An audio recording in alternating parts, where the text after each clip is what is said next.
Hello and नमस्कार, मैं शुभम दुबे आप सभी का मालवीय एकेडमी के ऑनलाइन लर्निंग प्लेटफॉर्म पे स्वागत करता हूं। तो कैसे हैं आप सभी लोग? अच्छे हैं, बढ़िया हैं? तो आइए करते हैं इस सेशन का शुभारंभ। तो आज से हम स्टार्ट करने वाले हैं मॉक टेस्ट सॉल्यूशन सीरीज, जिसमें हम आपके आने वाले जो भी हमारे 10 मॉक टेस्ट होने वाले हैं उस 10 मॉक टेस्ट का पूरा सॉल्यूशन आपको प्रोवाइड करने वाले हैं विद इंडिविजुअल सब्जेक्ट्स, है ना। क्वांटिटेटिव टेक्निक्स का अलग, लॉजिकल रीजनिंग का अलग, है ना। तो आज से ये सीरीज़ स्टार्ट हो रही है। इस सीरीज़ में हम बात करेंगे आज की क्लास में लॉजिकल रीजनिंग के मॉक टेस्ट 1 की, है ना। तो मॉक टेस्ट 1 में जो क्वेश्चन थे उनको आज हम सॉल्व करेंगे यहाँ पर। तो फटाफट से आइए और करते हैं सॉल्यूशन को शुरू। तो चलो शुरू करते हैं सर यहीं से, है ना। सबसे पहला क्वेश्चन जो हम देखते हैं, आपको सबको पता होगा सर कि मॉक टेस्ट जो हमारे चैनल पे या ऐप पे जो आपको मिल रहा है सबने लगाया होगा, और नहीं लगाया जाकर लगा सकते हैं। इसका सॉल्यूशन आपको पीडीएफ फॉर्म में वहाँ पे अवेलेबल करा दिया जाएगा। जब सॉल्यूशन होने के बाद क्लास के रिकॉर्डेड फॉर्म में वीडियो पे यूट्यूब पे जब चाहें तब देख सकते हैं, है ना। तो शुरू करते हैं। और लॉजिकल रीजनिंग की बात करने से पहले, लॉजिकल रीजनिंग की क्लासेज आपने पहले भी की है, वहाँ भी हमने बहुत सारे पैसेज सॉल्व किए हैं और बहुत सारे और भी जो हमारे सिलेबस से रिलेटेड चीज़ें थी उनको हमने देखा था वहाँ पर। आज से हम केवल टेस्ट के क्वेश्चन से सॉल्व करेंगे। और अब हमें क्या है कि टाइम इतना नहीं कि हम चीज़ों को पूरा रिकॉल करें, तो अब हम कोशिश करेंगे कि स्टिक करें अपने एग्ज़ाम के पैटर्न पे, स्टिक करें अपने एग्ज़ाम के पेपर पे, पैसेज कैसे आएंगे उन्हीं पर। तो जितना ज़्यादा पैसेज को आप सॉल्व करेंगे, और मॉक टेस्ट में इतने पैसेज हैं सफिशिएंट कि आप उतने ही लगा लीजिए, तो आपका प्रैक्टिस उतना ही टाइम ही आपके पास बचा है कि आप उतना ही प्रैक्टिस कर पाएँ, है ना। तो चलो शुरू करते हैं, लेट्स स्टार्ट, है ना। तो हमारे पास आज का सबसे पहला पैसेज है जो आपके मॉक टेस्ट 1 का, उसमें पैसेज है, आपको पता है लॉजिकल रीजनिंग में पैसेज फॉर्म ही आता है ऐसा, मतलब हमारा जो ऑफिशियल नोटिफिकेशन है सिलेबस का वैसा। लेकिन अगर वो पैसेज में पैसेज ना दे के चाहे तो वो और भी क्वेश्चन पूछ सकता है आपसे, छोटे छोटे करके, है ना। तो वो एग्ज़ाम पे डिपेंड करता है, बट हम यही मान के चलते हैं कि ऐसा ही क्वेश्चन आने वाला है ना। चलिए तो बात करते हैं पहले पैसेज की। The attorney general Suella Braverman was on Saturday accused of sacrificing the UK's reputation, sidelining legal advisor and bypassing the ministerial code during an extraordinary confrontation with some of the country's top lawyers। बच्चे सबसे पहले passage को solve करने का तरीका है कि अगर हो सके तो आप रफली एक बार पूरा पैसेज को पढ़ लें।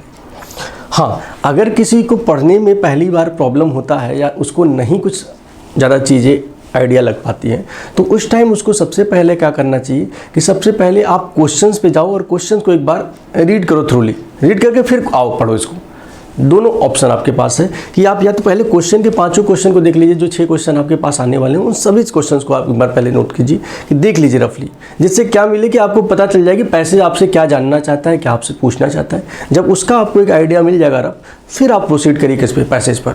या अगर आप अच्छे से प्रैक्टिस कर रखे हैं तो पैसेज से भी आप शुरू कर सकते हैं। और कभी कभी जैसे एग्जाम में टाइम नहीं बचता है तो पूरा पैसेज अगर आप नहीं पढ़ पा रहे, जैसे मान लीजिए लास्ट टाइम पे आपको 1 ही मिनट मिला, 2 ही मिनट बचा और आपके पास एक पैसेज बचा है, या मान लो 3 मिनट ही बचा, आपके पास एक पैसेज बचा हुआ है, तो उस टाइम कैसे सॉल्व करें। तो शुरू के 2 लाइन और लास्ट के 4 लाइन, मतलब सर एक पैसेज का छोटा छोटा पार्ट शुरू का और लास्ट का पढ़िए और फिर क्वेश्चन पे जाइए, और फिर धीरे धीरे क्वेश्चन के अकॉर्डिंग शायद तब आप 3-4 क्वेश्चन, 5 क्वेश्चन का, 6 क्वेश्चन का अगर सीरीज है तो 2-3 तो कर पाओगे। सब छोड़ने से बेटर है कि 2-3 हम कर लें, है ना। चलो बाकी और बातें करते रहेंगे हम। तो हमारे पास ये है सर कि the attorney general Suella Braverman was on Saturday, मैं पढ़ रहा हूँ, आप लोग भी इस वीडियो को पूछ करके भी पढ़ सकते हैं, है ना। और एक बार पहले वीडियो को पूछ करके सारे पैसेज को आप पढ़ेंगे, जैसे मैं एक बार सारे पैसेज को दिखा दे रहा हूँ, पूछ करें और पढ़ें। जब पढ़ लें तो फिर मैं जब पढ़ूंगा तो उसको फिर उसके बाद नोट करेंगे हम लोग, है ना। जैसे मैंने कहा कि पहला क्वेश्चन है हमारे पास, the attorney general Suella Braverman was on Saturday accused of sacrificing the UK's reputation, sidelining legal advisors and bypassing the ministerial code during an extraordinary confrontation with some of country top lawyer। अच्छा, कह रहा है attorney general कोई है Braverman, वो Saturday को एक accused, उनको क्या हुआ, उनको एक्यूज किया गया या कहा गया कि उन्होंने सेक्रीफाइस किया है यूकेज के रेपुटेशन को। कैसे यूके के रेपुटेशन को उन्होंने कह रहा है कि कैसे उन्होंने सेक्रीफाइस किया है, कैसे बच्चे, by sidelining the legal adviser and bypassing the ministerial code during an extraordinary confrontation with some of the country's top line. कह रहा है कि साइड लाइन किया उन्होंने, क्या आपके एडवाइज़र को लीगल, और उन्होंने बाईपास किया किसको बच्चे, कोर्ट्स को, मिनिस्ट्रियल कोर्ट्स को, जब उन्होंने एक एक्स्ट्रा ऑर्डिनरी कन्फ्रंटेशन उनका किसके साथ हुआ, कंट्रीज़ के टॉप लॉयर्स के साथ। टॉप लॉयर्स के साथ उनका एक कन्फ्रंटेशन हुआ। कन्फ्रंटेशन मतलब कि सर कुछ वाद विवाद, है ना। आगे मैंने कहा during the annual general meeting of the bar council Braverman was asked how Britain could retain a shred credibility. Shred of credibility means होता है बच्चे कभी भी आप पे कोई बिलीव क्यों करेगा। श्रेड ऑफ क्रेडिबिलिटी मतलब जैसे आप चाहते हैं कि कोई आप पे बिलीव करे, तो आपकी क्रेडिबिलिटी होगी तभी तो कोई आप पे बिलीव करेगा, है ना। तो वही बात कह रहा है, shred of credibility in imploring other countries to follow international law after revealing its own willingness to breach international agreements. कह रहा है कि एनुअल एग्रीमेंट के एनुअल मीटिंग के टाइम पर बार काउंसिल ने ब्रेवलमैन से ये पूछा कि ब्रिटेन के खुद की क्रेडिबिलिटी पे अब बात आ जाइए। जब ब्रिटेन खुद ही इंटरनेशनल लॉ को नहीं फॉलो करेगा तो वो और कंट्रीज से कैसे अपील कर सकता है कि वो, या उनसे कैसे ये एक्सपेक्ट कर सकता है कि वो इसको फॉलो करें, है ना। आगे की बात पढ़ते हैं sir. And the criticism came after the government last week unveiled plans to give ministers sweeping powers to disapply part of the Brexit agreement even though this was against the minister code. कह रहा है यह criticism कब आया, यह criticism last week में आया जब मिनिस्टर, कुछ हमारे मिनिस्टर को ऐसा पावर दिया गया, या कह रहा है कि week unveiled plans to give ministers sweeping powers to disapply part of the Brexit agreement even though this was against the ministerial code. कह रहा है कि ऐसा तब हुआ जब गवर्नमेंट लास्ट वीक में एक अनवील्ड प्लान, या मैंने कहा कि लास्ट वीक में मिनिस्टर को एक पावर दिया गया, मिनिस्टर जो भी हमारे यूके के रहे होंगे उनकी बात कर रहा है कि उनको पावर दिया गया कि वो ब्रेक्जिट एग्रीमेंट को डिसएग्री कर जाए और जो कि हमारे डिसएग्री कर जाए जो कि अगेंस्ट द मिनिस्ट्रियल कोड है। मतलब कहना चाहता है वो सीधी बात कि ऐसा तब हुआ जब हमारे यहाँ यूके में कुछ हमारे गवर्नमेंट जो हमारे मिनिस्टर्स हैं, जो मिनिस्टर्स हैं, उनको ऐसा पावर दिया गया कि वो ब्रेक्जिट एग्रीमेंट हुआ था। अभी क्या हुआ था उसके बारे में तो नहीं बताया, लेकिन इतना वजह नहीं, कोई एग्रीमेंट हुआ था इंटरनेशनल लेवल पे जिसको उन्होंने डिसएग्री किया, और वो डिसएग्री करने के बाद ही ये सब चीज़ें चालू हुई। क्योंकि वो क्या है,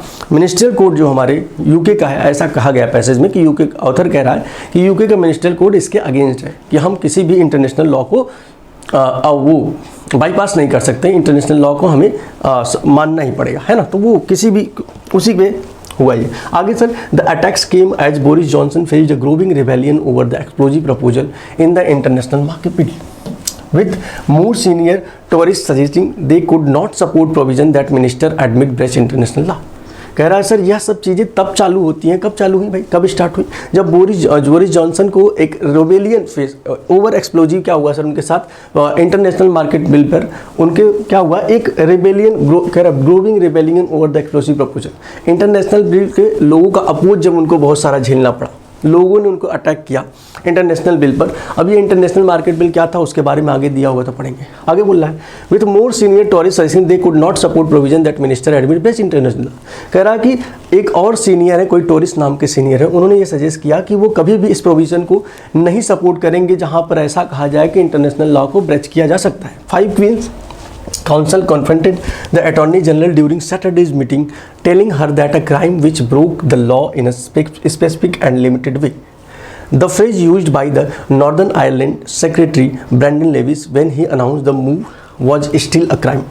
कह रहा है कि एक 5 क्वीन काउंसिल में कन्फ्रंटेड हुआ कि अटॉर्नी जनरल कन्फ्रंट हुआ किसका, अटॉर्नी जनरल का सैटरडे मीटिंग, वही जो पीछे की बात, सैटरडे मीटिंग में जब अटॉर्नी जनरल ने मीटिंग में जब वो मिले किससे, तो उनसे ये बताया गया कि इट इज़ अ क्राइम। क्या क्राइम है भाई, कि किसी भी लॉ को अगर आप वायलेट करते हैं, किसी भी लॉ, चाहे वो स्पेसिफिक ही हो, चाहे वो छोटी सी आपने गलती की, कह रहा है कि आप स्पेसिफिक वे में ही करिए, लिमिटेड वे में ही अगर आपने वो किया, किसी भी लॉ को अवॉइड किया, किसी भी लॉ को आपने ब्रेक किया, तो वो क्राइम ही माना जाएगा, चाहे वो छोटा हो, चाहे वो बड़ा हो, चाहे वो साइज मैटर नहीं करता, है ना। आगे बोल रहा है the phrases use amount of crime, कोई भी क्रिमिनल केस होता है तो वहाँ पे अमाउंट ऑफ क्राइम नहीं मैटर करता बच्चे, मैटर करता है कि आपने क्राइम किया या नहीं, है ना। The phrases used by the Northern Ireland secretary Brendan Lewis when he announced the move was still a crime. ये सब फ्रेजेस किसके द्वारा बोला गया था, ब्रेंडन लेविस, हमारी नॉर्दर्न आयरलैंड की सेक्रेटरी है, उन्होंने बोला। Asked if she believed minister Ministers were breaking the ministerial code with the legislation. Braverman on Saturday dodged by the question by stating that the code was not legally enforceable. कह रहा है जब ये सब चीज़ें asked if she believed minister were breaking the minister, जब उनसे ये पूछा गया कि क्या वो बिलीव करते हैं कि मिनिस्टर कोड को ब्रेक करके भी लेजिस्लेशन को साथ रहा जा सकता है या लेजिस्लेशन को चलाया जा सकता है, तो ब्रेवरमैन ने सैटरडे को उस पर डॉज में सर मना किया। उन्होंने उसको क्या किया, उस बात को मना किया या इग्नोर करते हुए ये बोला question by stating that the code was not legally enforce, कि मिनिस्ट्रियल कोड जो है वो लीगली इन्फोर्सिबल नहीं है। तो लीगली इन्फोर्सिबल नहीं है तो वो हमारे पे डिपेंड करता है कि हम उसको माने या ना माने। आगे sir praise she suggested the cabinet secretary had rule that the code would not be breached. She suggested the cabinet secretary had ruled that the code would not be breached। कह रहा है कि cabinet secretary had ruled that the code would not be breached। वही चीज़ sir कि press, उसके बाद press हुआ कि सर वो उन्होंने सजेस्ट किया, कैबिनेट सेक्रेटरी हैड रूल, उन्होंने एक रूल किया है कि सर वो जो हमारा कोड है वो ब्रेच नहीं हुआ है। आगे क्या कह रहा है, Braverman was asked what had change since former justice minister Lord Fox stated in 2015 that minister would not breach international law. तो ब्रेवरमैन से ये पूछा, जब उन्होंने ये बोला, ब्रेवरमैन से जब पूछा गया कि आपने ऐसा क्यों किया, तो उन्होंने ऐसा कहा कि ऐसा ये कोई मिनिस्ट्रियल कोड में नहीं है। तो फिर उसके बाद से उनको सजेस्ट किया गया, उनको ये बोला गया कि जो हमारे फॉर्मर जो हमारे जस्टिस मिनिस्टर थे, कोई वहाँ के मिनिस्टर रहे होंगे लॉर्ड फॉक्स, उन्होंने 2015 में ऐसा बोला था कि कोई भी मिनिस्टर इस लॉ को, इंटरनेशनल लॉ को ब्रेच नहीं कर सकता, उसको तोड़ नहीं सकता। She said his statement reflected government policy at the time. तब उन्होंने बोला, किसने, ब्रेवरमैन ने, उन्होंने बोला बच्चे की वो उस टाइम के, उन्होंने बोला कि 2015 में गवर्नमेंट अलग थी, अभी गवर्नमेंट अलग है। अभी तो सर हमारी पॉलिसी है, तो गवर्नमेंट की पॉलिसी उस टाइम अलग थी, इस टाइम की पॉलिसी अलग है। तो उस टाइम के हिसाब से जज ने उस टाइम बोला था, तो उस टाइम के लोगों ने फॉलो किया। अभी हमारी अलग गवर्नमेंट है, हम अपने हिसाब से चीज़ों को करेंगे। तो ये कह के उन्होंने बात को ख़त्म किया। अब आगे करते हैं चल क्वेश्चन पर। तो क्वेश्चन में आप जाने से पहले बताओ तुम पूरे पैसेज में क्या पढ़े। पैसेज में तुमने पढ़ा कि गवर्नर है किसी स्टेट का, कहाँ का, यूके का, उसने किसी अपने मिनिस्टर्स को ऐसा रूल, ऐसा कोई पावर दे दिया, ऐसा कुछ कह दिया, अनाउंस कर दिया, या ऐसा उनसे बोल दिया कि आप इंटरनेशनल लॉ की ज़्यादा केयर मत करिए, ज़्यादा टेंशन मत लीजिए उसका, आप जो करना चाहते हैं करिए, इंटरनेशनल बिल्स जो भी होंगे या लॉज जो भी होंगे उनको हम देख लेंगे, ऐसा कोई बोल दे। और फिर उसके बाद अपने वहाँ पे जो भी चीज़ों पे, जिसकी चीज़ पे उन्होंने वायलेट किया, अपना काम करने लगे। तो उसी पे लेके उनको कहाँ रखा गया है, उनको कुछ लीगल एडवाइजर्स हैं जिन्होंने घेरा है, जिन्होंने उनको सराउंड किया है, जिन्होंने उनसे क्वेश्चन किया है, और उन्हीं क्वेश्चन का वो आंसर कर रहे हैं कि क्यों हमने ऐसा किया, और उन्हीं क्वेश्चन को वो अपने पॉइंट को वैलिडेशन दे रहे हैं कि सर हमने सही किया या गलत किया। उसी पे बात चल रही है। इट मीन्स कि सर ये क्वेश्चन, ये पूरा क्या है, क्वेश्चन आंसर सेशन राउंड है, उसी पे बात चल रही है कि किसी एक गवर्नमेंट है उससे क्या है, कुछ लीगल एडवाइजर्स हैं और कुछ इंटरनेशनल एडवाइजर्स हैं जो इंटरनेशनल लॉ के बारे में बात कर रहे हैं। तो उन्हीं लोगों में आपस में कुछ क्या चल रहा है सर, क्वेश्चन आंसर चल रहा है ना। तो उसी पे क्वेश्चन भी पूछा जाएगा। आओ देखते हैं पहले क्वेश्चन पे। Suella Braverman would not be in agreement with which of the following. कह रहा Suella Braverman would not be in agreement with which of the following. कह रहा है कि it is not a crime to bypass specific parts of international agreement. Some parts of the Brexit agreement need not be added to. Even the smallest breach of an agreement is a crime. Government policy change over time. कह रहा है sir पहली line पे पढ़िए। कह रहा है कि जो ब्रेवरमैन है वो इनमें से किस पे एग्री नहीं करेंगे, would not be in agreement, किसके साथ सहमत नहीं होंगे या एग्री नहीं करेंगे, इनमें से किसके साथ। तो कहोगे sir it is not a crime to bypass specific part of an international agreement. कह रहा है सर पहला लाइन आपने अच्छा यहाँ पे पढ़ा तो उन्होंने क्या बोला, उन्होंने बोला पूरे ब्रेवरमैन ने कि ये जो लॉ है इंटरनेशनल लॉ, इसको मिनिस्टर्स कोड में बोला गया, मिनिस्ट्रियल कोड में बोला गया कि इसको ब्रेच नहीं करना है, लेकिन ये केवल एक लॉ नहीं, एक इन्फोर्सिएबल नहीं है, इसको हम अपने हिसाब से चीज़ों को छोटा मोटा कर सकते हैं, थोड़ा मोटा कर सकते हैं हम चाहें तो। और वहीं पर बात की गई थी कि कोई भी क्राइम जो हो वो छोटा नहीं होता। तो ये तो क्वेश्चन करते हुए लीगल एडवाइजर का बात था, जो वहाँ पे लीगली जो उनसे क्वेश्चन कर रहे हैं उन्होंने बोला, लेकिन उनका क्या मानना था सुएला ब्रेवरमैन, उन्होंने बोला था कि sir it is not a crime to bypass specific parts of an international agreement. क्या उनके इसके बारे में तो नहीं बोला गया, पूरे पैसेज में यही बोला गया है कि क्राइम है, पूरे पैसेज में यही बोला गया है। तो इस पे तो अभी हम नहीं कह सकते कि ये सही है या गलत। अगला, some parts of the Brexit agreement need not to be added to. Brexit agreement को ऐसा नहीं बोला गया है, या ऐसा कहीं पर भी इन्होंने भी नहीं बोला है कि ब्रेग्जिट एग्रीमेंट को सम पार्ट्स को हम छोड़ सकते हैं या उसको उस पर हम उसको इतना फोकस करने की ज़रूरत नहीं है, ये भी नहीं बोला गया है। Even the smallest breach of an agreement is a crime. कह रहा है कि ये बोल के उनसे क्वेश्चन किया गया है कि अगर कोई भी ब्रेच होता है तो उसको क्राइम माना जाएगा, और अगर इसको क्राइम माना जाएगा तो इसका मतलब ये क्या है, उसका मतलब ब्रेबरमैन क्या है, उन्होंने क्राइम किया है। तो क्या वो इससे कभी एग्री करेंगे? नहीं करेंगे, ऑब्वियस सी बात है, वो नहीं करेंगे, क्योंकि उन्होंने तो यही रीज़न दिया ना कि ऐसा मिनिस्ट्रियल कोड में कहा गया है, लेकिन गवर्नमेंट अपनी पॉलिसी के अकॉर्डिंग इनमें कुछ चीज़ें अप्स डाउन कर सकती है। तो ये हमारा ज़्यादा परफेक्ट आंसर होगा, government even the smallest breach of an agreement is a crime, है ना। चलो, government change policies over time. अगला question sir, which of the following was a premise for accusation levelled at Braverman. क्या लगता है तुमको कौन सा ज़्यादा सही होगा कि which of the following was a premise for the accusations levelled at Braverman. कह रहा है सर इनमें से कौन सा प्रेमाइस होगा जो एक्यूजेशन करे, एक्यूज करे किसको, ब्रेबरमैन के ऊपर जो एक्यूज हुआ है उसको क्या करे सर, लेबल करे। मतलब ब्रेबरमैन पे क्या एक्यूज लगा है भाई, उन पे यही ना एक्यूजेशन है, उन पे वही ना एलिगेशंस लगे हैं सर कि उन्होंने ब्रेच किया है किसको, इंटरनेशनल एग्रीमेंट को। अब चलते हैं sir, she made contradictory statement about the ministerial code. The ministerial code is legally enforceable contrary to what she claim. नहीं, लीगली इन्फोर्सेबल तो नहीं, ये वाला तो गलत है sir. She implored other countries to honour international agreement. ऐसा भी नहीं सर कि उन्होंने अदर कंट्रीज़ को इम्प्लोर किया कि ऑनर इंटरनेशनल एग्रीमेंट के लिए, ऐसा भी कुछ नहीं था। She was instrumental in the empowering of minister to disapply part of an international agreement. She was instrumental in the empowering of minister to disapply parts of an international agreement. कह सकते हो सर, ये बात कहा जा सकता है कि वो एक इंस्ट्रूमेंटल, वो ऐसा कुछ उन्होंने किया, उन्होंने एज ए इंस्ट्रूमेंटल वर्क किया किसके लिए सर, मिनिस्टर्स को, कि वो डिसअप्लाई करे कुछ पार्ट्स ऑफ इंटरनेशनल एग्रीमेंट। ये हो सकता है मे बी। और पहला वाला सर कह रहा है कि सर इसमें बोला गया है कि ऐसा acquisition which of the following was a premise for the acquisition levelled at Braverman. Premise कौन सा हो सकता है कि जो ब्रेबरमैन के एक्विजिशन को लेवल करे। कहोगे सर ये इंस्ट्रूमेंटल, ये तो सीधे वो बोल दिया, रिजल्ट बोल दिया, इसने कुछ उसके पीछे की बातें नहीं बोली। लेकिन यहाँ पर देखिए उन्होंने प्रीमाइस, हमने बताया था आपको क्या प्रीमाइस मतलब होता है सर, जब हम कोई भी आर्गूमेंट कर रहे हैं, कोई भी आर्गूमेंट करे बच्चा, तो प्रीमाइस तब आता है कि जब हम उसको अपने आर्गूमेंट को सही प्रूव करने के लिए कुछ क्या करें, कुछ फैक्ट्स दें, कुछ डेटाज दें, कि हम अपने आर्गूमेंट्स को ऐड ऑन करें। मतलब अगर मैं इसके पक्ष में हूँ या किसी के फेवर में हूँ, तो उस फेवर को प्रूव करने के लिए जो जो स्टेटमेंट मैं दूंगा वो सब प्रीमाइस में आएगा, है ना। तो कह रहा है सी made contradictory statements about the ministerial code. उन्होंने कॉन्ट्राडिक्टरी स्टेटमेंट्स दिया था। कह रहा है ब्रेबरमैन ने कॉन्ट्राडिक्टरी स्टेटमेंट दिया था। बिल्कुल बात सही कह रहा है सर कि ब्रेबरमैन ने कॉन्ट्राडिक्टरी स्टेटमेंट्स तो दिए थे, ये बात तो हुई थी, है ना, ये बात हुई थी कि नहीं बताओ। अगर हुई थी तो इन दोनों में से कोई एक सही हो सकता है। मैंने कहा मैं इसके साथ जाना चाहता हूँ सर। क्यों सर? क्योंकि उसने बोला कि जो उनके एक्विजिशन को लेबल्ड करे सर। लेबल्ड करे इसका मतलब क्या है कि सर हमारा पहला वाला ऑप्शन ज़्यादा बेटर होगा। बात समझ में आई सबको?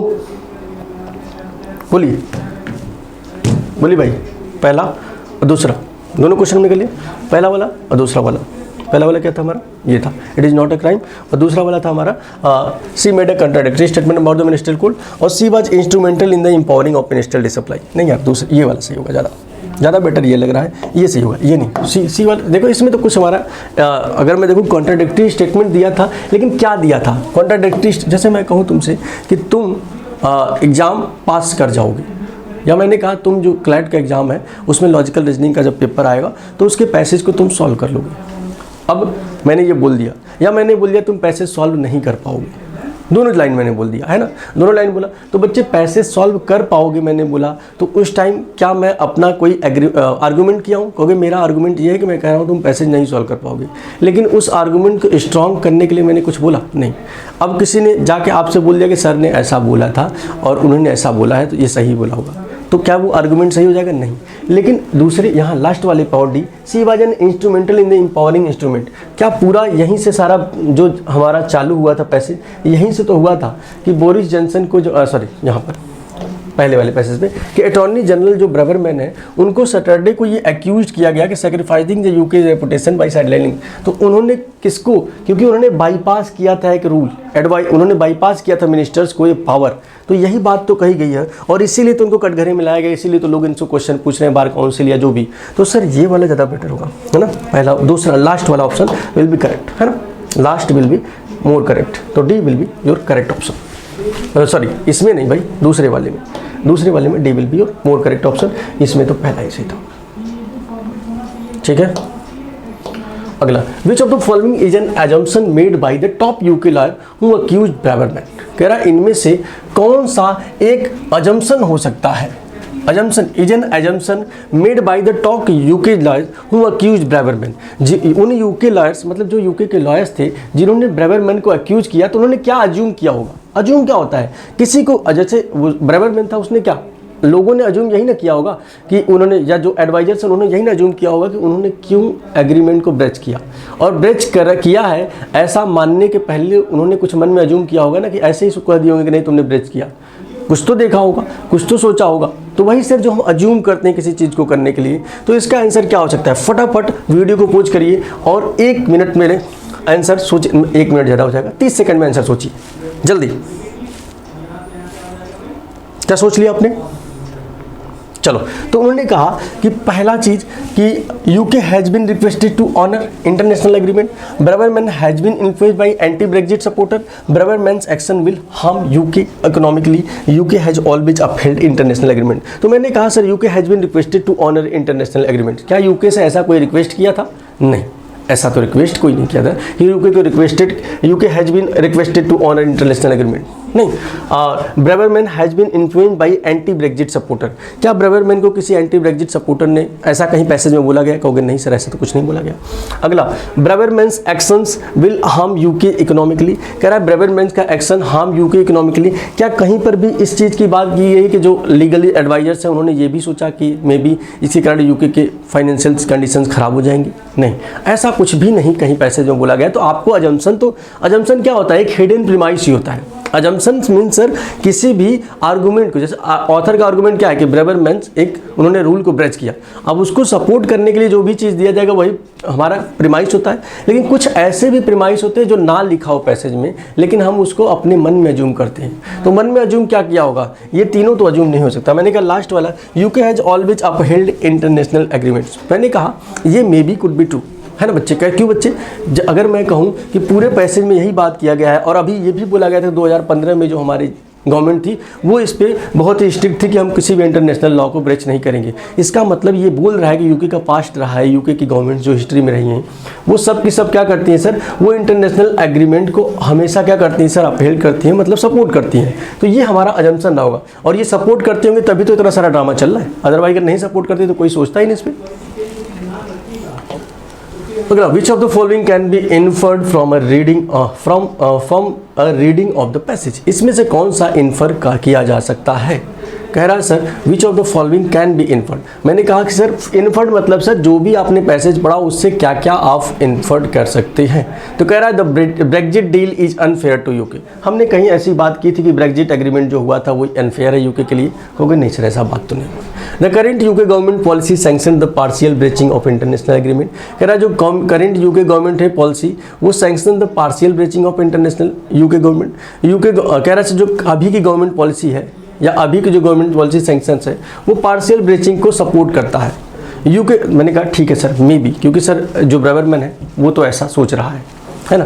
UK government policy in the past sanction the breaching of the ministerial code, क्या यूके गवर्नमेंट पॉलिसी पास्ट में कभी ऐसा की है सैंक्शन, नहीं सर। अभी आपने पढ़ा था कि सर पास्ट की गवर्नमेंट्स ने नहीं किया ऐसा, तो ये तो नहीं था कहीं पे। UK minister would be committing a criminal act if they bypass the ministerial code, कह रहा है कि यूके के मिनिस्टर जो है वो कमिट कर रहे हैं criminal act if they bypass the ministerial code. मैंने कहा सर ये भी बात की गई है लेकिन हमसे पूछा गया है कौन सा इसमें से इन्फर किया जाता है। तो अभी जब उन्होंने अगर बाईपास किया है तो उसकी वो मेन कंसर्न नहीं है पूरे पैसेज का। पैसेज ये है कि बाईपास किया भी है और साथ साथ में उस पर ब्रज को वो एक्सेप्ट नहीं कर रहे हैं। वो कह रहे हैं कि इट्स माइन्यूट मिस्टेक, या कह सकते हैं कि ये माइनर सा हमारा क्या है ब्रेचिंग है, या माइनर सा हमने डिसएग्रीमेंट दिखाया है। वो किसके लिए?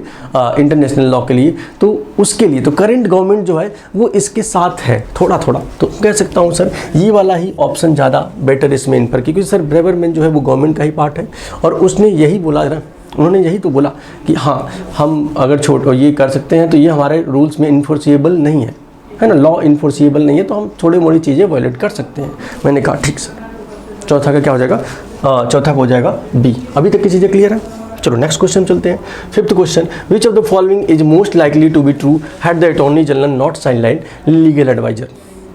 कह रहा है सर कि which of the following is most likely to true had the attorney general not sideline legal adviser. इसमें से कौन सा सबसे ट्रू होगा अगर अटॉर्नी जनरल ने साइडलाइन नहीं किया है लीगल एडवाइजर को? कह रहा है अगर अटॉर्नी जनरल ने, पहले लाइन यहीं से चालू हुआ था ना कि अटॉर्नी जनरल जो है वो लीगल एडवाइजर्स को साइडलाइन किए, यहीं से तो शुरू हुआ था पहला पैसेज ही हमारा कि sacrificing the UK's reputation sidelining legal adviser by using ministerial code during the extraordinary confrontation with some of the country's top lawyers. तो मैंने कहा बच्चे ऐसा क्वेश्चन अगर आया है तो अब इसमें हमको पांचवा क्वेश्चन पे चलते हैं और देखते हैं क्या कह रहा था पेपर। कह रहा है they would have which of the following is most likely to be true had the attorney general not sideline legal adviser.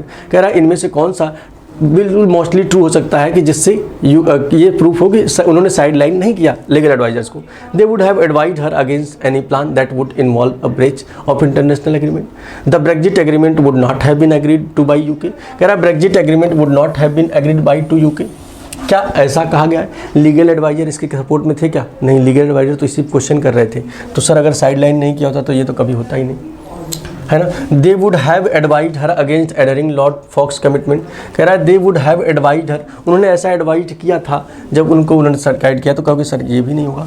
They would have advise her to exit Brexit. कह रहा है सर ब्रेक्जिट से अगर exit करना, Brexit क्या है? एक international bill ही तो है, एक इंटरनेशनल एग्रीमेंट ही तो है। तो ब्रेक्जिट से एग्जिट करने के लिए कभी कोई sideline adviser sideline अगर हो गया रहता तब भले रहता, लेकिन अगर कोई साथ में है तो वो तो इसको हमेशा अपोज करने को कहेगा। कहोगे हाँ। तो मैंने कहा option number first could be true, क्योंकि sir they would have advise, अगर उनको साइड लाइन नहीं किया गया होता लीगल एडवाइजर को तो वो जरूर एडवाइज करते। किसको? उनको एडवाइज करते कि any against any plan that involve breach of international agreement. उसने यही तो बोला है कि अगर ऐसा आप ये कहना चाहते हो कि यूके की जो हमारी अटॉर्नी जनरल थी उन्होंने साइड लाइन नहीं किया लीगल एडवाइजर को, तो अगर लीगल एडवाइजर को साइड लाइन नहीं किया होता तो लीगल एडवाइजर ही तो क्वेश्चन कर रहा है। किस पे क्वेश्चन कर रहा है ना, वही तो सारे क्वेश्चन कर रहे हैं कि ये ब्रेच किया गया इंटरनेशनल एग्रीमेंट का। तो अगर वही साथ में होते तो वो ब्रेच करने देते? कहोगे नहीं करने देते। तो सर अगर वो साइड लाइन नहीं होते तो ये वाला काम होता, तो ये ट्रू होता हमेशा, है ना। ये रहा सर आपका पहला पैसेज। अब देखो पहले पैसेज से तुमने पढ़ा होगा कई बार, या कहोगे कि लगभग मोस्ट ऑफ टाइम आपके साथ ऐसा होगा कि जो भी पैसेज होगा उसका 100% आपको मीनिंग नहीं समझ में आए। 100% मीनिंग ना समझ में आए तो इसका मतलब ये नहीं कि आप 100% स्कोर उस क्वेश्चन में नहीं कर सकते। 100% मीनिंग नहीं भी समझ में आता है तब भी आप कोशिश करेंगे अगर, तो आपको 80 to 90% अगर आपने मीनिंग समझ लिया कि पैसेज में क्या कहना चाहता है, पैसेज में क्या चल रहा है, तो उसके बाद आप पैसेज के क्वेश्चन को सॉल्व कर सकते हैं। लेकिन आपको एक बार उसे कोशिश करनी होगी कि हम कम से कम 70 to 80% उसकी मीनिंग को समझ सके, है ना। अगर आपने उतना अंडरस्टूड हो गया आपके लिए तो आपके लिए चीज़ें थोड़ी सी ईजी हो जाएगी, है ना। अब देखो मैंने 5वां क्वेश्चन कर लिया। नेक्स्ट क्वेश्चन चलते हैं बच्चे। नेक्स्ट हमारे पास क्या पैसेज था इसको देखिए। आप पहले पूरे पैसेज को ऐसे पोज करिए वीडियो को और पूरे पैसेज को पहले पढ़िए। पढ़ने के बाद फिर हम लोग मूव करेंगे आगे, है ना। पढ़िए पहले एक बार पूरा। पढ़ लिया? पोज कर लिया होगा। अब देखो पोज के बाद टाइम हमने दे दिया, आप पोज नहीं कर लेंगे, दूसरा भी पोज करके पढ़ लीजिए एक बार। हाँ, रीड कर लिया। चलो अब हम चलते हैं सर, अब बताते हैं आपको क्या करना है इसमें। शुरू करें? चलो सर दूसरा क्वेश्चन कह रहा है 20 and more years ago the mantra was, if the government or public sector cannot get the job done, hand it over to the private sector. And who is it to argue that this approach has not worked? We only have to look at the private airlines, phones companies, private banks, and the post-privatization records of the metals companies to accept the broad conclusion that in open competition the public sector comes up a poor second best, and that the consumer is best served when private players are allowed entry. कह रहा है sir कि 20 and more year ago जब ये मंत्रा था, ये मतलब लोगों के अंदर ये ऐसा, या हम ऐसा सोचते थे, या हमारी ऐसी थिंकिंग थी कि the government or public sector can not get the job done. अगर गवर्नमेंट और पब्लिक सेक्टर, जो गवर्नमेंट सेक्टर या पब्लिक सेक्टर अगर काम को नहीं कर पा रही है, किसी जॉब को नहीं कर पा रही है, तो hand it over to a private sector, है ना, मतलब इसको प्राइवेट सेक्टर को हैंड ओवर कर दीजिए।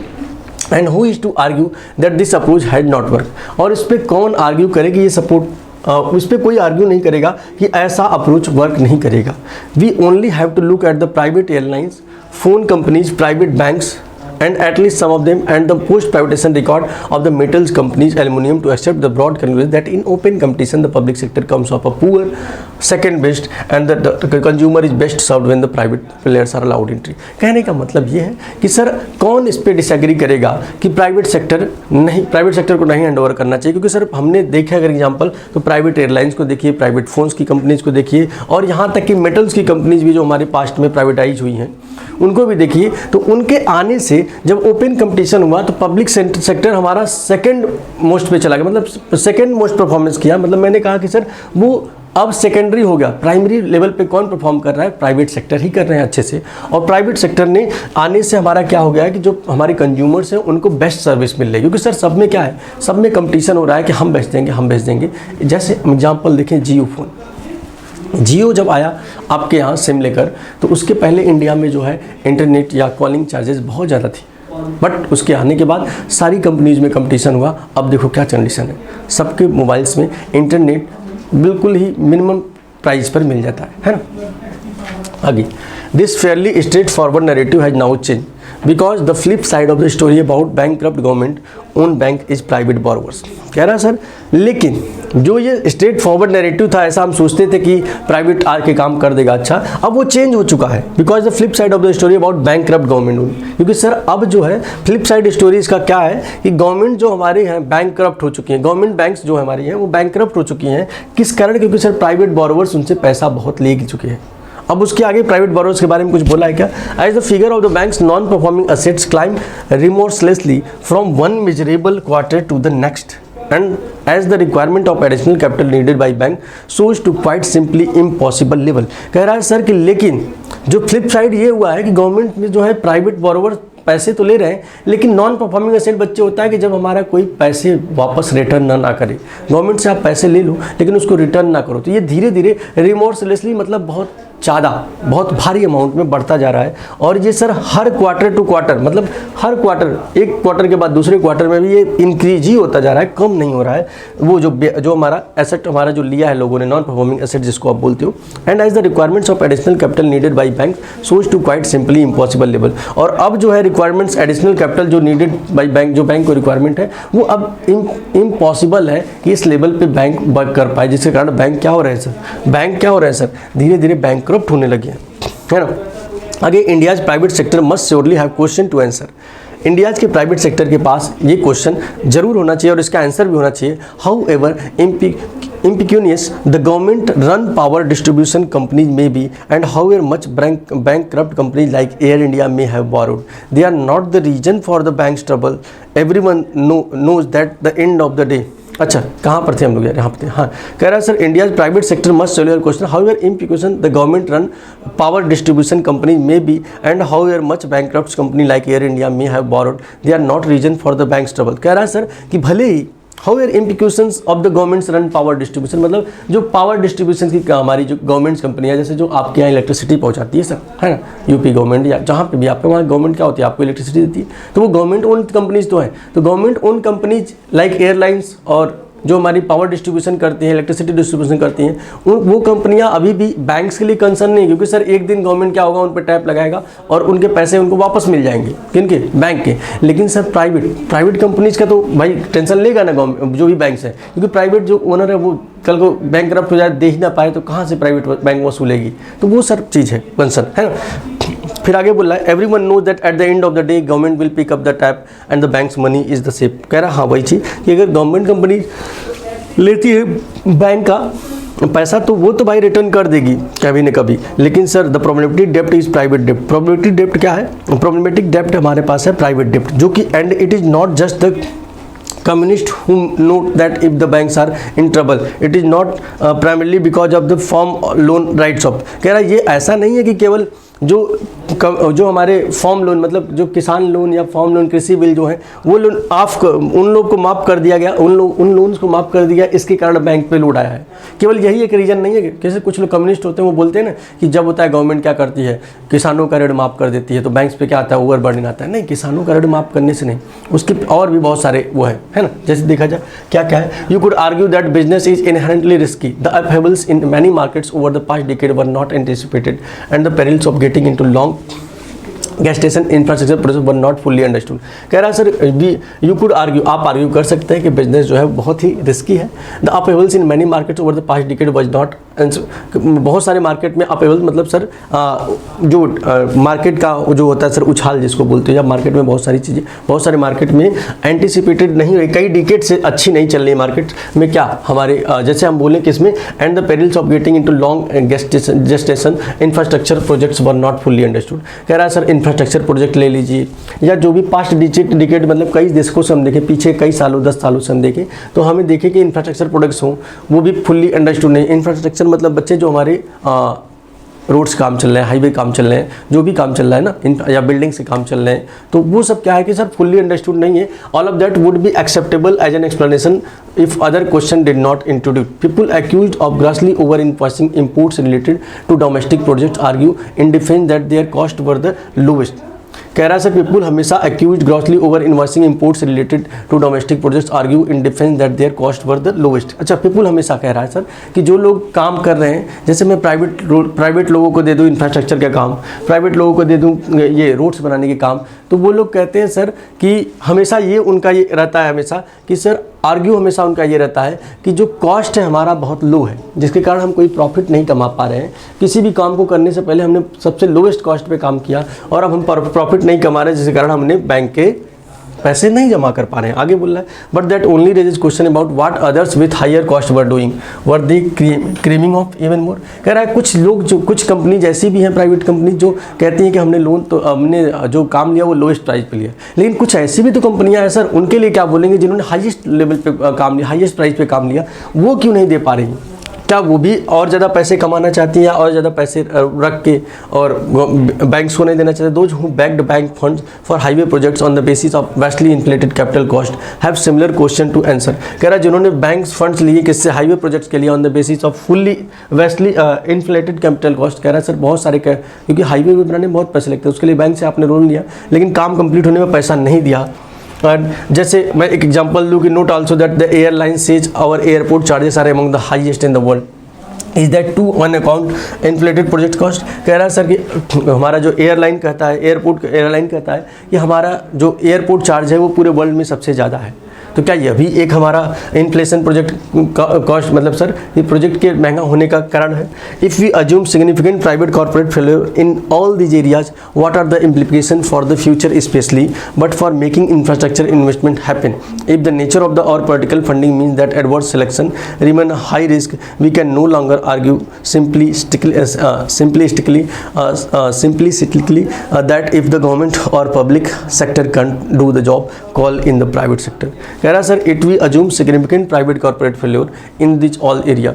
अगर हम अज्यूम करें ये सब सिग्निफिकेंट कॉर्पोरेट फेल्योर्स जो हैं कि लोन्स को ना देना, बैंक करप्ट कर देना, what are the implication for the future, specially future के लिए हमारे पास क्या इम्प्लीकेशन होंगे for making infrastructure investment happen. कि हम फ्यूचर में और इंफ्रास्ट्रक्चर इन्वेस्टमेंट करें और ज़्यादा चीज डेवलपमेंट पे काम करें, क्योंकि sir if the nature of our political funding means that adverse selection remains a high risk, क्योंकि हमारे पॉलिटिकल फंडिंग का मीन्स है कि सर हम हाई रिस्क पे जो कोई भी काम करते हैं तो उसमें रिस्क तो होगा ही। We can no longer argue simplistically that if the government or public sector can't do the job call in the private sector. अब हम इजीली इतना सब कुछ पढ़ने के बाद अब हम ऐसा इजीली कॉल अप तो नहीं कर सकते कि सर अगर गवर्नमेंट नहीं काम कर पा रही है तो प्राइवेट प्लेयर को हैंड ओवर कर दे काम, या प्राइवेट कंपनीज को दे दे, क्योंकि सर प्राइवेट कंपनीज क्या करती हैं सर, बैंक से लोन तो लेती हैं लेकिन देते टाइम लो कॉस्ट का और भी बहुत सारे रीजंस दे के लोन देने से बचना चाहती है, और धीरे धीरे वो नॉन परफॉर्मिंग एसेट एक दिन बैंक को बैंकरप्ट कर देता है।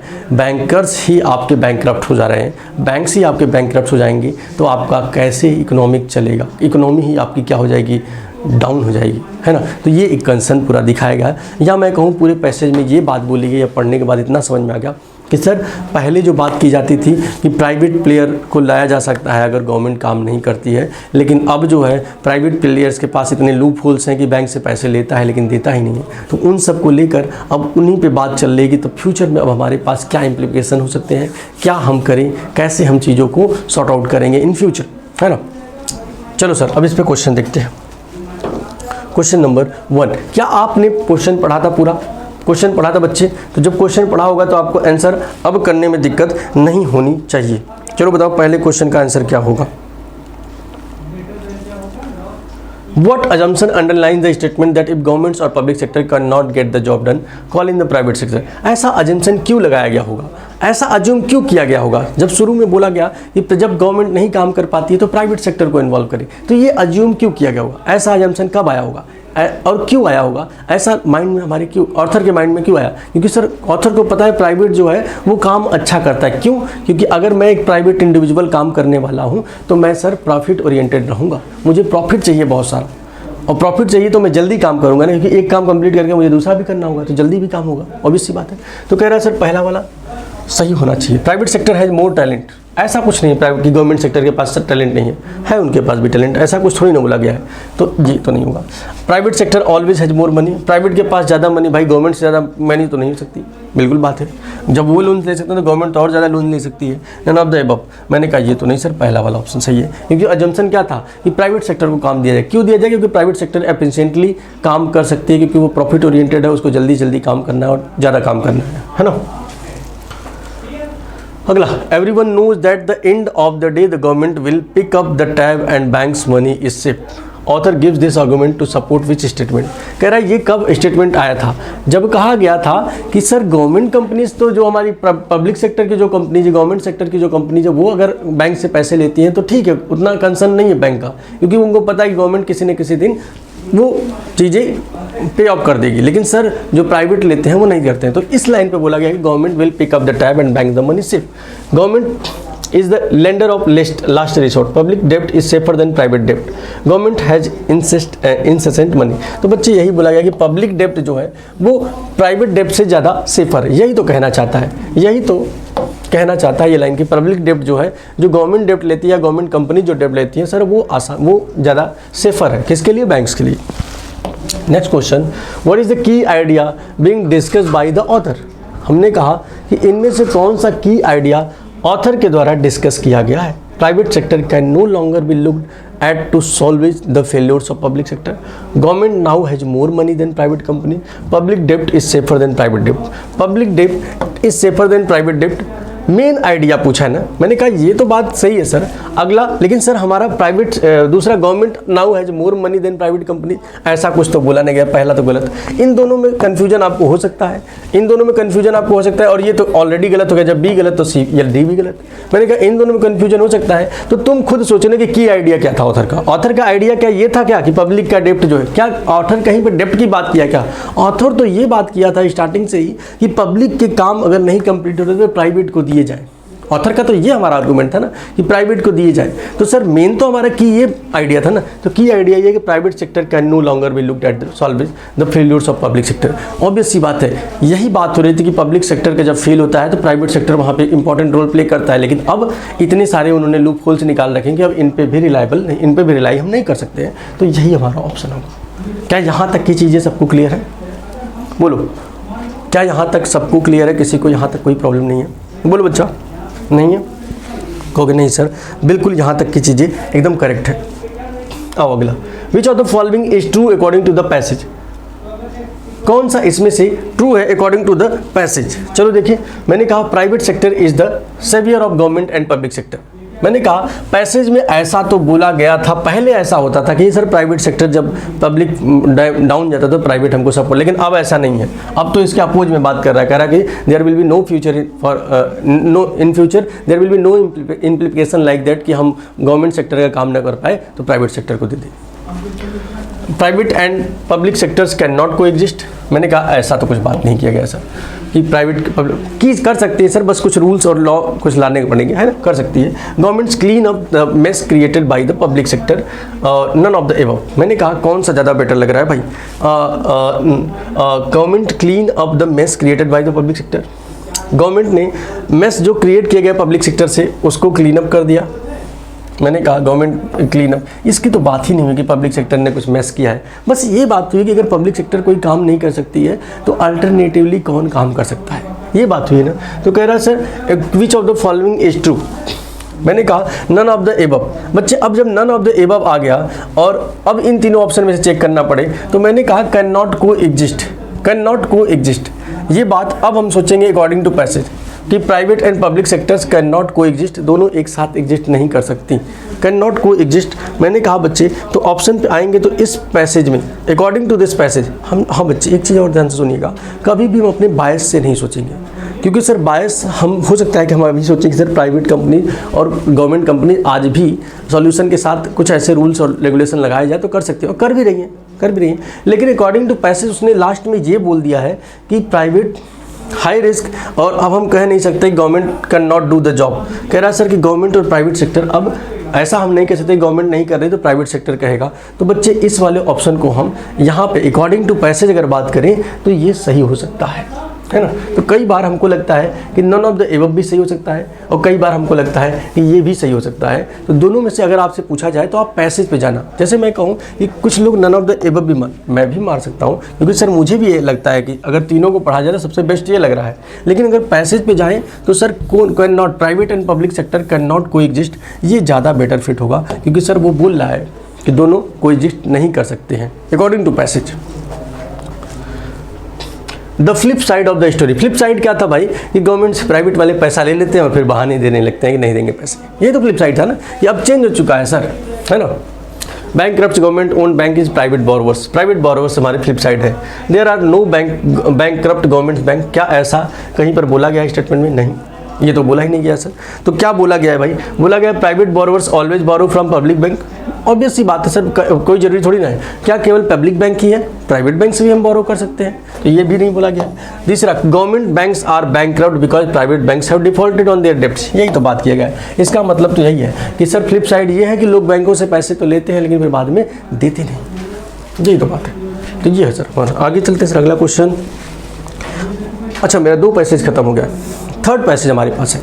थर्ड पैसेज आसान पैसेज है हमको लग रहा है, क्या है? किंगडो मिलर्स वाला क्वेश्चन है, मिलर्स वाला क्वेश्चन है।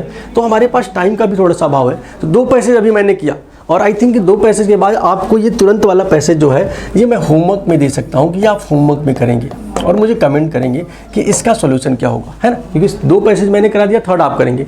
हर सेक्टर में, हर टेस्ट में 3 पैसेज या 4 पैसेज आपके जब भी होंगे, हम 3 में से एक छोड़ रहे होंगे, है ना। एक आपके लिए होमवर्क पे छोड़ेंगे, 3 हम लोग करेंगे। जो टफेस्ट होंगे उसको हम लोग करेंगे, जो ईजीएस्ट होंगे वो आपके लिए हम देंगे, जिससे आपका भी प्रैक्टिस होता रहे, है ना। क्योंकि आंसर तो ऐसे भी मिल जाता है सर, आंसर तो है ही आपको दिया हुआ, तो वहाँ से थोड़ा आप भी तो आइडिया लगाइए कि आप भी कर पा रहे हैं या नहीं कर पा रहे हैं, ठीक है। तो ये आपके लिए होमवर्क में रहेगा, ठीक है बच्चा।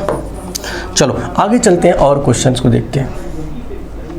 और क्वेश्चन हमारे पास क्या है भाई? अब ये क्वेश्चन देखो, ये क्वेश्चन बच्चे हमने कहा कि ऐसे फॉर्म में क्वेश्चन पूछे जा सकते हैं क्या सर? मैंने कहा बच्चे फॉर्म में क्वेश्चन कैसे भी पूछे जा सकते हैं, है ना। ऐसा नहीं है कि इसमें नहीं। अब उसको स्टेटमेंट और पैसेज का क्वेश्चन उसने बोला थोड़ी ना, उसने बोला कि लॉजिकल रीजनिंग पैसेज भी हो सकता है।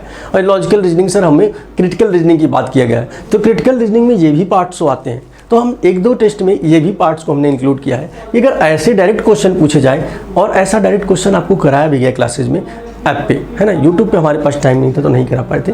अभी अगर हम देखें क्या ऐसे क्वेश्चन आ जाएंगे तो नहीं कर सकते सर। जब पूरे पैसेज में होता है तो पैसेज में हमारे पास ढेर सारा आर्गूमेंट होता है, ढेर सारा प्रीमाइस होता है, और हमारे कंक्लूजन तो एक ही होता है सर, है ना। और ढेर सारे उसमें बातें होती हैं, ढेर सारे डेटा होते हैं, तो वहाँ से हम लोग फैक्ट निकालते हैं। तो अब अगर हमारे पास एक ही 2 लाइन की डेटा दी है तो वहाँ से क्या हम आर्गूमेंट नहीं फाइंड आउट कर सकते हैं। आर्गूमेंट मतलब क्या होता है बच्चे, किसी की चीज़ को लेके, किसी भी कंक्लूजन को लेके आर्ग्यू करना, है ना।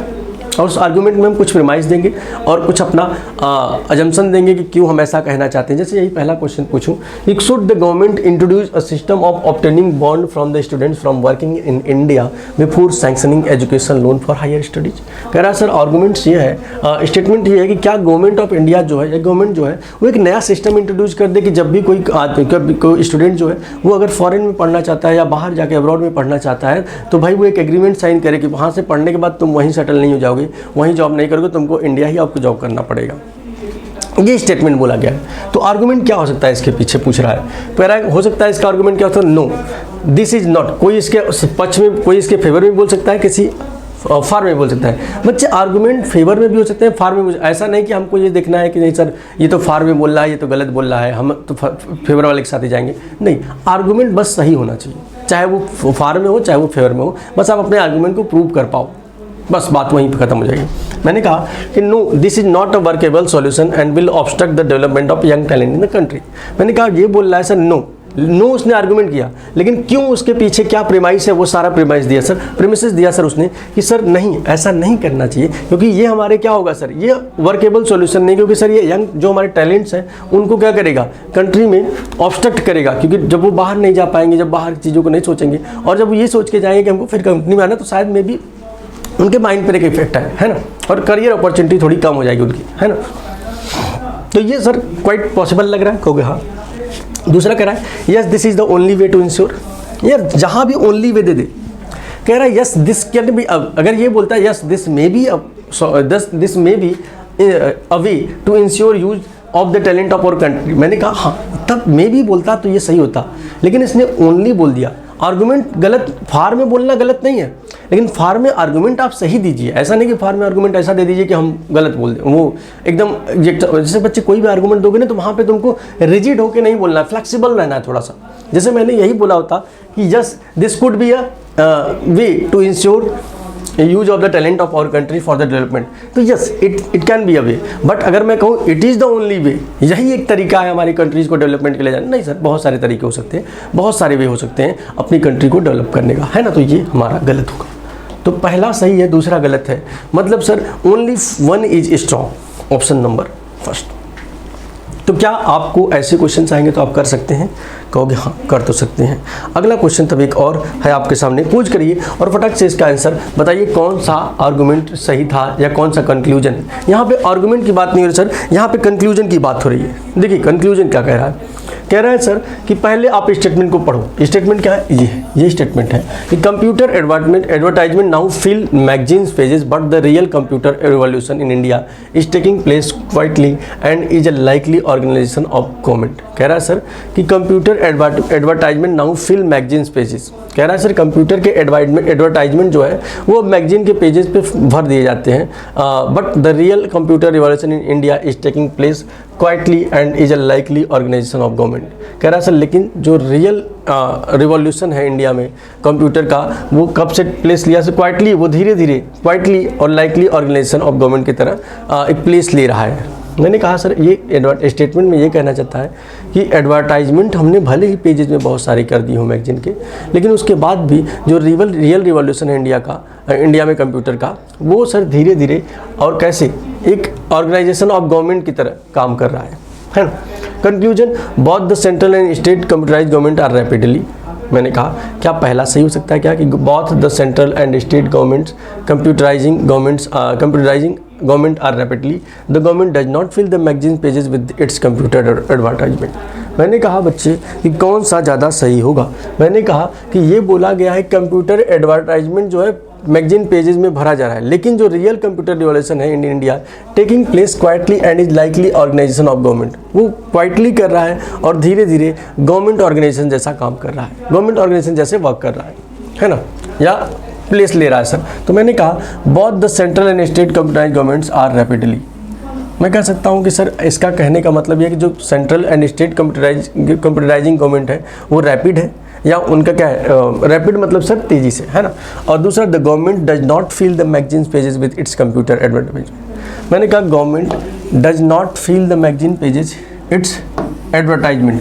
क्या कहीं पर भी ये बात हुई है क्या कि कहोगे सर फिल द पेजेस की बात तो हुई है, लेकिन सर उसने ये भी बोला है कि लेकिन रियल जो रिवॉल्यूशन है वो कैसे प्लेस कर रहा है, गवर्नमेंट ऑर्गेनाइजेशन की तरह, है ना। तो मैंने कहा सर बात तो उसमें गवर्नमेंट ऑर्गेनाइजेशन की गई है कि जो हमारा रियल रिवॉल्यूशन है वो पेजेस में भरने से, एडवर्टाइज करने से नहीं हुआ, बल्कि गवर्नमेंट की तरह जैसे स्लोली और कामली हो रहा है, वो क्वाइटली सर मतलब शांति से और धीरे शांति से और क्वाइटली, केवल क्वाइटली बोला ना, हाँ क्वाइटली मतलब सर कामली और क्वाइटली बहुत तेज़ी से हो रहा है। तो मैंने कहा सर तेज़ी से होने की बात कही गई है, क्वाइटली होने की बात कही गई है, गवर्नमेंट ऑर्गेनाइजेशन जैसी बात कही गई है। तो इसका मतलब सर ये वाला बात ज़्यादा होगा ना कि बहुत द सेंट्रल एंड स्टेटमेंट कह रहा है सर कि क्वाइटली मतलब तेज़ी से या शांति से कह सकते हैं सर कोई चीज़ बहुत तेज़ से रिवॉल्यूशन जिसका हो, है ना, रिवॉल्यूशन, है ना। तो बच्चे रिवॉल्यूशन हुआ है तो ये बोला है सर कंपेयर किससे किया है, गवर्नमेंट से। तो ऑब्वियस सी बात है कि गवर्नमेंट जो हमारी होगी वो भी रैपिड होगी, तो ऑब्वियस सी बात है ये वाला ऑप्शन सही होगा और ये वाला ऑप्शन गलत होगा, क्योंकि सर पेजेस को उसने क्या किया है, इग्नोर किया कि सर कितना भी एडवर्टाइजमेंट कर दीजिए लेकिन हमारा जो रिवॉल्यूशन हुआ ये तो ऐसे हुआ है, तो ये तो बिल्कुल गलत है, दूसरा सही है, तो पहला सही है। अगला statement, price of essential commodities have risen alarmingly due to prolong transport strike. कह रहा है सर जो इसेंशियल कमोडिटी स्टेटमेंट दिया आपको कि स्टेटमेंट ये है कि sir price of essential commodities क्या हो रहा है सर, धीरे धीरे बढ़ते जा रहा है, बहुत तेज़ी से बढ़ रहा है।